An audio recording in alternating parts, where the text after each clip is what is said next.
personally, hindi pa ako nag-isip tungkol sa pera na itatago. Lahat ng pera meron ako, inininegosyo ko. Lahat ng pera meron ako, ini-invest ko simula pa nung bata ako.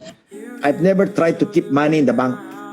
Pero actually, may konti rin nakatago sa bangko, yung pangbili ng gamot at pang matrikula ng mga anak ko. Yun lang. Pero the rest of the money are being used to invest, to create opportunity, to create jobs, and to do many things for everybody. Alam mo, ang problema sa mga kababayan natin, tingnan mo, kahit nakatira lang sa barong-barong, gusto nila, branded yung mga damit nila. Yung sapatos nila, o yung bag nila, branded, may dala pang asong maliliit. Inuuna kasi lagi ang garbo eh. Ang kailangan, kung meron kayong kitain, itago niyo para mapag-aral niyo yung mga anak niyo. Kailangan itago niyo yung pera para pangbili ng gamot pagka magkasakit kayo. Kailangan itago mo para, in short, prepared for the future. Hindi yung lahat ng dumating na pera ay binibili niyo ng branded o nagsishopping kayo sa mall, shopping mall non-stop every day.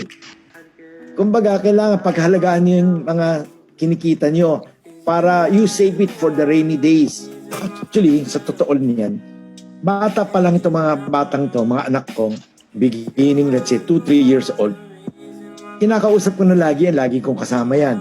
Lagi ko sinasabi, tingnan mo yung mga anak ko, wala kang marinig sa buong Maynila o buong Pilipinas na nagyayabang sila. O meron ba kayo napataan na nag-no parking sila o nakipagsigawan sila sa waiter o sa police? Yung upbringing ng mga anak ko o ng pamilya namin, lagi kaming low profile, law abiding citizen kami. Hindi kami yung mga akala mo kung sino. So, ganun ang tinuturo ko sa mga anak ko at sa mga apo ko.